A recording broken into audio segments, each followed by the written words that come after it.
Hello everybody, Dave Neal here, stand-up comic and host of Bachelor Nation News. In this video, we have Recchia announcing a surprise move to California. Meanwhile, her ex of recent weeks, really, Tino, posts his first Instagram story. And of course, he received some criticism, which we'll get into in a second. Follow me on Instagram at DNeals. I'm on Patreon at patreon.com/Dave Neal. Oh yeah, I gotta tell you, if you aren't on the Instagram right now, we've got a ton of content. My wife, Tasha, has been posting a bunch of wedding reels, and they are getting really sentimental. I posted a response saying, well, didn't think I was going to cry this early on a Monday, but here we are. So she shared this Instagram reel that's going to load up in a second here of how Tasha and I sort of came to be, and it's very cute. So you can go check that out on my page. I said, welp, 0 days since I last cried, so that's where that content is. Plus, we'll have a ton more on the Patreon. But first, let's go to Recchia. Yesterday, Rachel, and we had a ton of content to get to over this weekend. It was probably the most viewed weekend we've ever had. So we didn't get to this story, posted this very nice, hey, I'm single and I'm moving to LA photo, as you do, underneath the pier. You never know what to do with your hands. You know what I mean? You're just like, I guess it'll go here, like whatever. It looks great. She's got what appears to be a long sleeve bikini? Is that what that is? Is it a long sleeve bikini? Are the sleeves part of the bikini, or is it like an add-on feature? Either way, you ever been at the beach and your collarbone's hot but your elbows are cold? Well, I've got a solution for you. Boy, my hips are hot, but my triceps are freezing. Well, how about wearing a nice black-sleeved bikini? All right, I know someone's going to comment, and the sleeves are an added, whatever. I don't know. I'm just having fun. Love Rachel's hair here. So, of course, all the past bachelorettes have to comment, you look amazing. Oh, my gosh, drop dead gorgeous. Did the sun blink? Whatever, people say. Hannah Brown, well, welcome to the West Side. Michelle Young, excuse me. Jesse Palmer's like, oh, boy. Caitlin, so she gets all the former you know what. Shout out to the incredibly beautiful and talented Sam Jeffries. Oh, so Sam Jeffries took these photos. If we click on Sam Jeffries here, Sam Jeffries wasn't she the contestant that was, yeah. So she was the contestant on Clayton's season who left night one, and they didn't I gotta follow her back, and they didn't really show her storyline, but she's lives in California somewhere. Let's see, is she in that's from 12 weeks ago. I don't know if we can tell. Oh, Del Mar. So that's actually not Los Angeles. That's, anyway, it's SoCal. It's a giant area. So that's where she is, in California. And Tino, also a California native, although let me tell you, California is the 5th largest economy in the world. It's a very big state. But Tino had posted this nice emo, under the rain umbrella photo here. Tino said, this experience has, and this was 2 days ago, this experience has pushed me further than I could have ever imagined, but I feel so blessed and lucky to have such amazing people in my life who saw me through it. Thank you to all of the understanding and forgiving people who showed me support. Your kindness means more to me than you'll ever realize. I'm ready to turn the page on this chapter and still know my story's gonna have a great ending. Important reminder to Tino and anybody else out there that nobody bats 1,000, nobody pitches a perfect game, and nobody's perfect. And when you can own up to your mistakes and also analyze them so you don't make them in the future, that's called evolution of the soul, and that's how you become a better person, and I think that's where everyone needs to be. We look at his friends Avon and Logan posting nice things. Logan said, you got a good heart, my friend, and others have said, kindness and compassion always win, from our friend Kelly Johns. You nailed it on the podcast. Now, I'll discuss some of the podcast now from Nick's channel here. And by the way, Nick is crushing me when it comes to subscribers. I'm at 59,700-ish. He's crushing me. But if you look over here, for those that care, we are actually, what does that mean? 4 times. We are at 4 times the level of views right now. So thank you guys so much for all the support this month. Let's go to what he had to say about Avon. Now, as we know, Avon crashed the set when Tino and Rachel were talking on the live after show, and everyone felt bad afterwards. Pretty much everyone from Rachel saying that shouldn't have happened. Everyone got a lot of heat. Avon canceled his podcast afterwards. He was really upset to be put in that situation. He was probably under the impression he was going to go see Rachel once Tino was gone, but Tino was just sitting there like he was, waiting for his Postmates order to be delivered.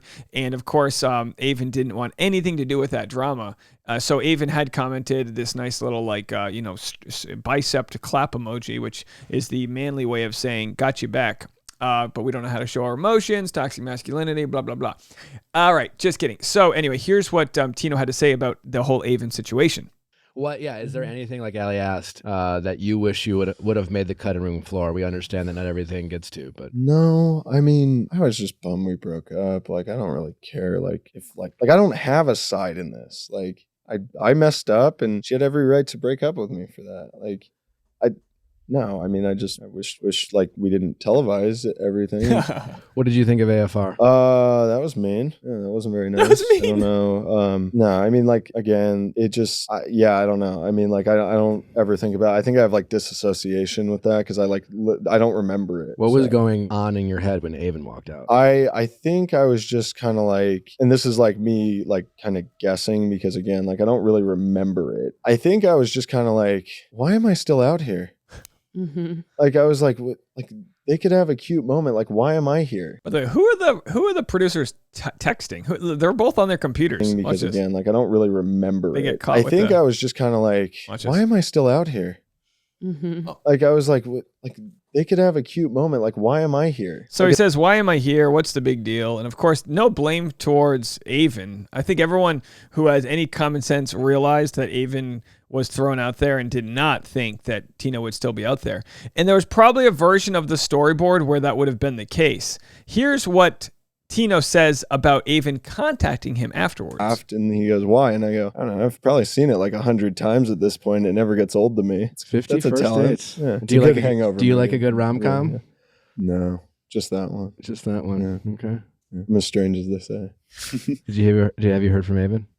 Yeah, so Avon, I don't know if there's any rumor, but Avon's a great dude. Avon's super nice and always straightforward, and he's super accountable. Much like it says in the media, I don't think he knew I was going to be out there when he came out, and he reached out the night of AFR, where I think my phone was off because I was getting too many texts. It was overwhelming. But he texted me that night and just said, hey, I'm really sorry. Like, that was tough. And then we talked on the phone the next day too. He's a class act dude. I don't think he was at all trying to, posterize me. I think he just went there with the intention of cheering up Rachel. Because, seeing an ex after 4 weeks when it was a pretty crushing breakup, like. All right. So Tino speaks very highly of Avon. And again, we're just tying together a bunch of loose ends that we had here from the season. So the other issue that happened with Tino over the weekend, post might have been deleted. I'm not too sure. I didn't comment on it, but there was a thread about Tino liking people's comments that were anti-Rachel. And the people were saying he's learned nothing. He's liking comments from people that are supporting him and are against her. And then others said, no. He's liking all of the comments. And my thought, which I have some pretty good close information to, is what's been going on with Tino's Instagram, like he just said here, is that he just turned his phone off, which is a smart thing to do. You don't need to hear from a bunch, like he knows he made a mistake. It's played out on national TV. He doesn't need to hear from about 1 million people who are going to continue to, to bug him on his DMs. So when I reached out to Tino, I was told that he had a friend running his account. And I didn't reach out for any information. I just said, hey man, I thought you did a great job. And I stand by it. I said, I thought you did a great job on Nick's podcast, taking ownership for your own issues. I have similar issues with my attachment style. And I just wanted to let him know that there is light at the end of the tunnel. If you work on it, you can be a better person, a better version of yourself.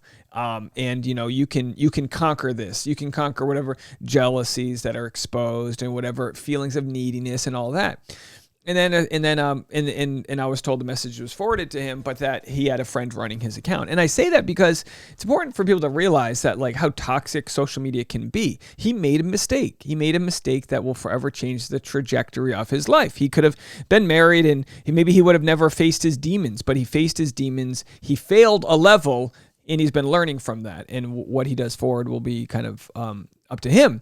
But for those that are saying, oh, he's liking this, no, he's not even on his social media. Okay, he can type something out, post a photo, give his friend his phone. It's so addicting. It's so addicting to have hate written about you and want to read it and want to defend yourself to strangers. The whole idea of what you think about me is none of my business is easy to say, but in practice, it's very difficult, especially when you feel like you've been either mischaracterized or people aren't willing to hear your point. And I think for the most part, most of Bachelor Nation who watch the podcast goes, geez, it sounds like he's doing a lot of work on himself. And I think we should celebrate that. As far as if and when he'll get to getting into his DMs, if this is working for you, there's no need to. The people that matter in your life will find out how to contact you. I personally wish there was a tighter filter for DMs. Like strangers can just DM you and they say, well, usually it goes into your other folder.